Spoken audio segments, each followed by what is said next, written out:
नमस्कार दोस्तों, आप सबका हार्दिक स्वागत है और मैं उम्मीद करता हूं सभी लोग बहुत ही अच्छे होंगे।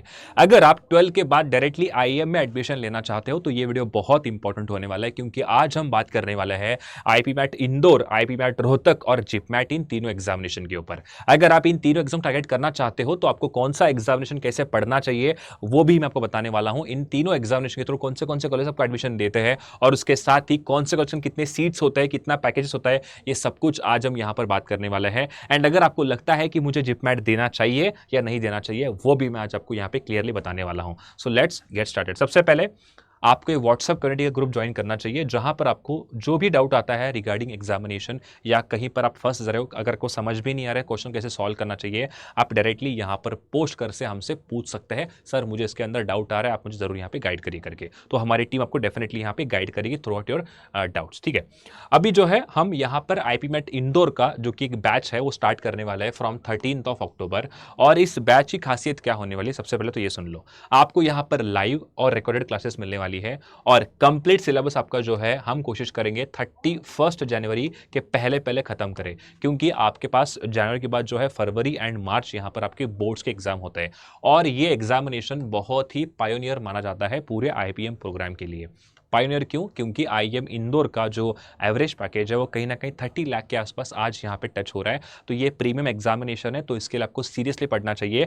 तो अभी अगर कोई प्लेटफॉर्म पे देखोगे तो वहां पर टीचर्स जो है डेडिकेटेडली आईपीमैट को प्रिपरेशन नहीं करवाते। बेसिकली ऐसा होता है कि वो कैट के अंदर भी वहां पर आपको थोड़ा फोकस करते हुए दिखेंगे, थोड़ा अगर टाइम बचता है तो आईपीमैट के अंदर आपको दिखेंगे। बट यहाँ जितने भी एजुकेटर्स है, जैसे कि मैं आपको एलआरडीआई पढ़ाऊंगा, वो आपको काम आएगा दोनों एग्जामिनेशन के अंदर। उसके साथ ही कौन से टीचर होंगे, इंग्लिश टीचर होंगे, तीनों टीचर जो है डेडिकेटेडली यहाँ पर आईपीमैट के ऊपर प्रिपरेशन यहाँ पर आपसे करवा रहे हैं। तो इसीलिए बैच आपके लिए बहुत ही खासियत बन जाता है। अभी इसके ऊपर 40% फ्लैट डिस्काउंट चल रहा है। अगर आपको एक्स्ट्रा डिस्काउंट चाहिए तो ये कोड जरूर यूज करना YT39, जिससे आपको ये बैच, यहाँ कुछ प्राइजेस आपको दिख रहे हैं, इससे भी कम आपको यहाँ पे मिल जाएगा। ठीक है, उसके साथ ही जिपमैट एंड रोहतक के ऊपर हम यहाँ पे बैच लॉन्च कर रहे हैं फ्रॉम 13 अक्टूबर। एंड अगेन आपको यहाँ पे तीनों फैकल्टी दिखेंगे, जैसे मैं आपको LIDA पढ़ाऊंगा, उसके साथ सुमित सर होंगे जो कॉन्ट पढ़ाते हैं और शाबाज सर होंगे जो आपको इंग्लिश पढ़ाने वाले हैं। तो ये अगेन इस बैच की खासियत यही बनती है कि हम सारे के सारे फोकस करेंगे केवल केवल इसी एग्जाम के ऊपर। तो इसको जरूर परचेस करना चाहिए आपको। इसका कोड यूज करिए YT39, जिससे आपको मैक्सिमम डिस्काउंट मिलेगा।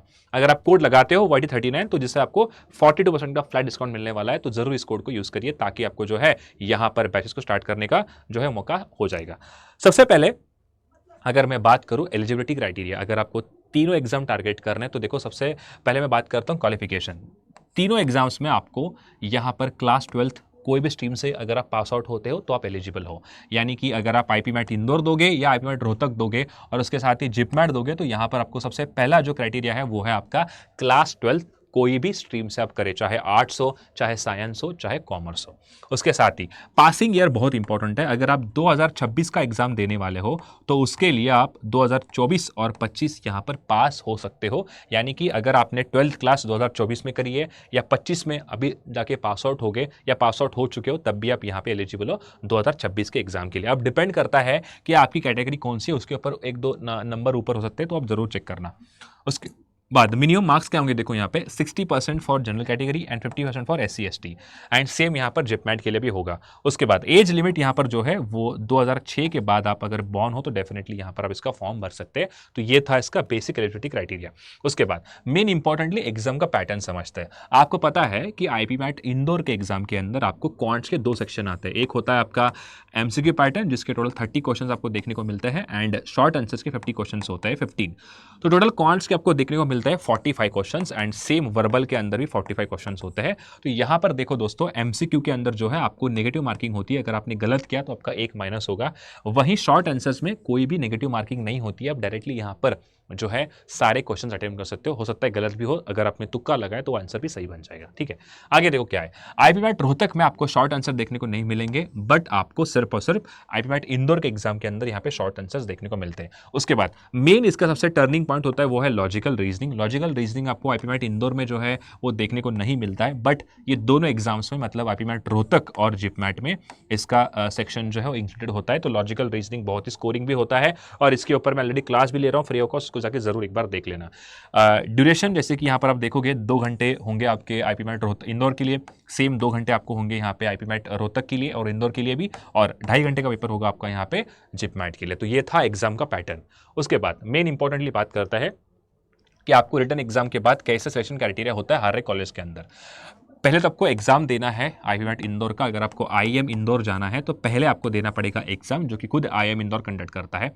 उसके बाद आपका आईपीमैट रोहतक के अंदर भी एग्जामिनेशन, तीनों में एग्जाम इंपॉर्टेंट होता है। उसके बाद पर्सनल इंटरव्यू, यहाँ पर जो है अलग अलग वेटेज होता है। आईपीमैट अगर इंदौर की बात करूँ तो वैट एंड पीएम मतलब written ability test and personal interview का वेटेज होता है 35%। जो रिमेनिंग होगा वो एग्जाम के ऊपर फोकस करता है। तो यहाँ पर बहुत इंपॉर्टेंट बात आती है दोस्तों कि कौन सा कॉलेजेस कौन से एग्जाम कितना वेटेज देता है। यानी कि होता है कि जो आपका फाइनल सिलेक्शन होता है कॉलेज के अंदर, वो होता है आपके स्कोर जो कि आपने इस एग्जाम में किए थे, और उसके बाद आपका जो यहाँ पर पर्सनल इंटरव्यू होता है उसके बेसिस पे जो है आपका सिलेक्शन यहाँ पे हो जाता है। एंड 1-2 नंबर ये चेंज होंगे। अभी ये जो डेटा मैंने लिया है वो प्रीवियस ईयर के अकॉर्डिंग लिया है, हो सकता है आगे जाके चेंज हो, बट अभी तक तो यही डेटा है। 20% जो है वेटेज यहाँ पर आपको देता है आईपीमैट रोहतक। मे भी चेंज होगा, मैं पिछले साल का डेटा उठाया हूँ, आप एक बार जरूर चेक करना, ठीक है। अब बात करते हैं डिफिकल्टी वाइज।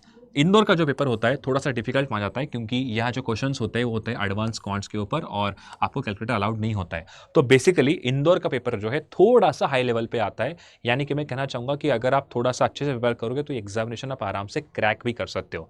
इसमें मेन चीज़ है वो है आपको टाइम बहुत देना पड़ेगा, क्योंकि बीच में आपके बोर्ड्स के एग्जाम भी आएंगे। और जो अगर मैं आईएम इंदौर की बात करता हूँ तो सीट्स बहुत लिमिटेड है, 150 सीट्स यहाँ पर होता है और ऑलमोस्ट 30 to 40,000 स्टूडेंट जो है यहाँ पर अप्लाई करते हैं इस एग्जाम को। तो कॉम्पिटिशन बहुत है, बट उसके बाद का जो रास्ता है वो भी उतना अच्छा आपको देखने को मिलने वाला है। रोहतक का जो पेपर होता है वो मॉडरेट होता है, बैलेंस होता है काउंट एंड लॉजिकल रीजनिंग, ज़्यादा टफ भी नहीं ज़्यादा ईजी भी नहीं। आपको क्वेश्चन जो है वो दोनों क्वांट के मॉडरेट एंड डिफिकल्टी दोनों देखने को मिलेंगे, बट मोटा मोटा रोहतक का पेपर जो है डूएबल होता है। एंड जिपमैट का पेपर जो है सबसे ईजिएस्ट होता है। अगर आपके कॉन्सेप्ट्स क्लियर है एंड अगर आपकी स्पीड अच्छी है तो आप आराम से इसे क्रैक कर पाओगे। तो ये था मोटा मोटा डिफिकल्टी वाइज। अब बात करते हैं सबसे इंपॉर्टेंट है वो है कौन सा कॉलेज कौन से एग्जाम्स एक्सेप्ट करता है।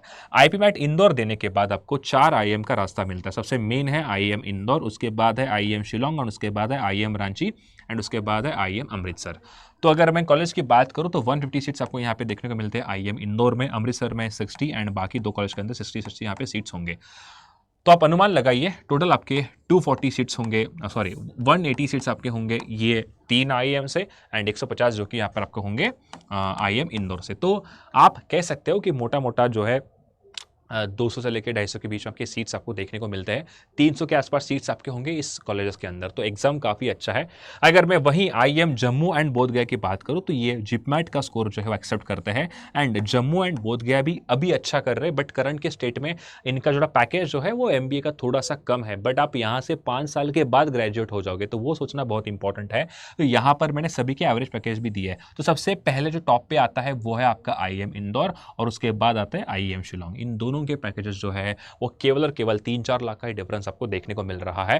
तो इसीलिए आईपीमैट इंदौर का एग्जाम बहुत इंपॉर्टेंट है। उसके साथ ही अगर आप 12 के बाद आईपीएम प्रोग्राम ज्वाइन करना चाहते हो तो मैं रिकमेंड करता हूं तीनों भी आपको एग्जाम देने ही चाहिए, क्योंकि आपको मोटा मोटा जो है यहाँ पर सब कुछ अच्छे कॉलेज के अंदर एडमिशन देखने का मौका है। उसके बाद आईपीमैट रोहतक देने के बाद आपको केवल आईएम रोहतक में एडमिशन मिलता है, और इसके टोटल 200 सीट्स यहाँ पे देखने को मिलेंगे, और इसका एवरेज पैकेज जो है वो 18 लाख के आसपास जा रहा है। एंड ये इन सारे कॉलेज का जो है वो हाईएस्ट पैकेज है हर एक कैंपस के अकॉर्डिंग।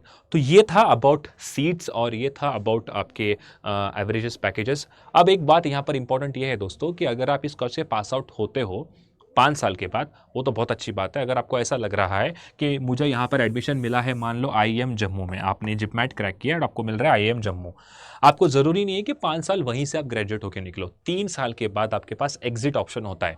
जो नेशनल एजुकेशन पॉलिसी थी उसके अकॉर्डिंग आप 3 साल के बाद जो है यहाँ से बीबीए की डिग्री लेकर आप बाहर निकलोगे, और ये जो डिग्री होगी बीबीए की वो कई गुना अच्छी होगी आपके नॉर्मल कॉलेज से बीबीए करने से।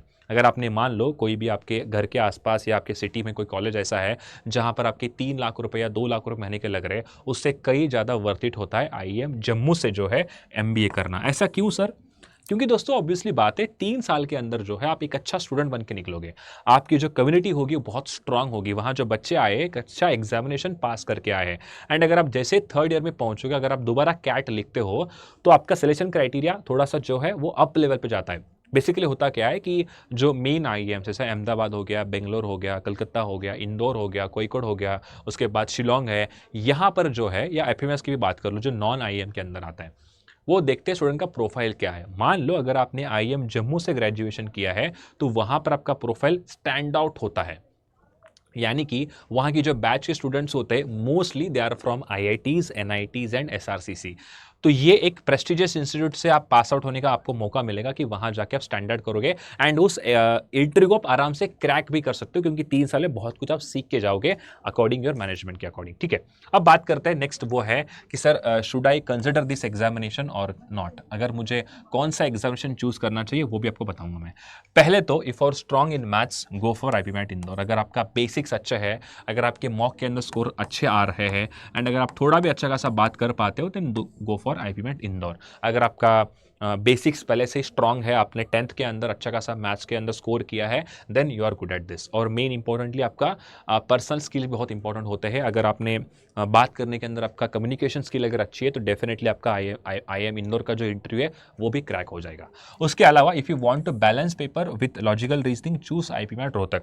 अगर आपको ऐसा लगता है कि सर मैं थोड़ा सा वीक हूँ कॉन्ट्स के अंदर, मैं लॉजिकल रीजनिंग अच्छा कर पा रहा हूँ, तो आप इसको तो देना ही देना है आईपी मैट इंदौर को, बट साथ में आप रोहतक को कंसिडर कर सकते हैं अगर आपका लॉजिकल रीजनिंग स्किल अच्छे है तो। उसके बाद नेक्स्ट है वो है if you want to save entry into IIMs with lesser competition go for JIPMAT. अगर आपको ऐसा लगता है कि सर ज़्यादा झंझट नहीं करना है, मैं कोई भी आईएम ज्वाइन कर लेता हूँ, उसके बाद मैं अगेन थर्ड ईयर के बाद जो है कैट दूंगा, अगर आपका ऐसा सोचना है, आप थोड़े से वीक हो कॉन्ट्स के अंदर, आपको लगता है कि मैं एक छोटा कंपटीशन के अंदर एंटर करके मैं अच्छा कॉलेज निकालना चाहता हूँ, तो आपके लिए JIPMAT is a good option. उसके बाद क्या है, many aspirants actually appear for all 3 maximum chances. देखो होता यह है कि बहुत सारे जो एस्पिरेंट्स होते हैं वो आईपी मैट इंदौर देते हैं, उसके बाद उनको ऐसा लगता है कि मुझे रोहतक भी देना चाहिए, क्योंकि क्वांट्स एंड वर्बल ऑलरेडी कर चुके होते हैं आईपी मैट इंदौर के लिए, तो केवल और केवल लॉजिकल रीजनिंग एक्स्ट्रा कर रहे हैं ना, तो बहुत सारे स्टूडेंट जो है ये तीनों एग्जाम के अंदर अपीयर होते भी है। अब देखो 2025 में यहाँ पर शिलोंग ने स्टार्ट किया था अपना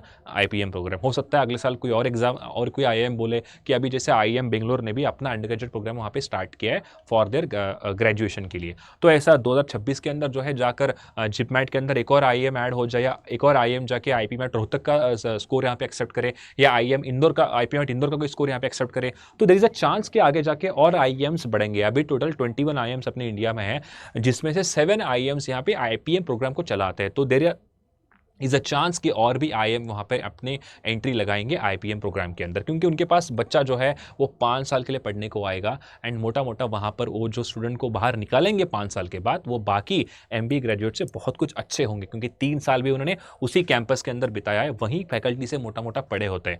तो इसीलिए मैं रिकमेंड करूंगा कि तीनों एग्जाम सबको देने चाहिए, एंड आपको मैंने रीजन भी बताया है कौन सा एग्जाम क्यों देना चाहिए करके, तो ये तीनों एग्जामिनेशन आपके सामने यहाँ पर होते हैं, एंड मेनली क्या है, आपके आईएम के अंदर जाने के चांसेस बढ़ जाते हैं। मान लो आपने आईपीएम रोहतक का एग्जाम दिया, आपके पास केवल एक ही आईएम होगा, अगर आप आईपीएम इंदौर देते हो तो आपके पास 4 आईएम आते हैं, अगर आप जिपमेट देते हो 2 आईएम आते हैं, तो इसीलिए आपको कंसिडर करना चाहिए सारे एग्जाम को, ताकि आपका एक जो है चांसेस बढ़ जाए अच्छे कॉलेज के एडमिशन लेने के। और इसके अलावा भी जो है मेन इंपॉर्टेंटली कुछ टॉप 20 स्कूल्स भी है वो भी एक्सेप्ट करता है, तो आपके पास आईएम के अलावा 4-5 कॉलेज और अच्छे मिल जाते हैं, जैसे आईएफटी काकीनाडा कैंपस, यहाँ पर भी आपको एडमिशन मिलता है आप इस एग्जाम को देने के बाद। तो इसीलिए मैं रिकमेंड करता हूँ तीनों एग्जाम्स दीजिए, कौन सा आईएम कौन सा स्कोर वहाँ पे एक्सेप्ट करने वाला है हमें नहीं पता आगे जाके। आप अगर आईपीएट सिर्फ इंदौर प्रिपेयर कर रहे हो, आपको लग रहा है कि मुझे रोहतक और जिपमेट देना ही नहीं है, तो अगर आप लॉजिकल रीजनिंग नहीं पढ़ते हो, मान लो आगे जाके कोई ऐसा कॉलेज आ जाए, मान लो कोई बेस्ट कॉलेज आ गया कि वो भी जो है यहाँ पर स्कोर एक्सेप्ट कर रहा है जिपमेट या आईपीमेट रोहतक का, तब आप फंसोगे। इसीलिए मैं रिकमेंड करूंगा आपको तीनों एग्जाम को टारगेट करना चाहिए और एक प्रॉपर तरीके से प्रिपरेशन की प्लानिंग भी आपको होनी चाहिए, ठीक है। तो अगर आपको जो भी डाउट आता है रिगार्डिंग एग्जामिनेशन, आप डायरेक्टली यहाँ पे नीचे कमेंट करके पूछ सकते हैं, हमारी टीम जो डेफिनेटली आपको रिप्लाई करेगी। एंड व्हाट्सअप कम्युनिटी ग्रुप जरूर ज्वाइन कर लीजिए ताकि आपको हमारे साथ जुड़ने का मौका मिलता है। तो मिलते हैं अगले वीडियो में, तब तक पढ़ाई करते रहिए। Thank you so much, bye bye, take care.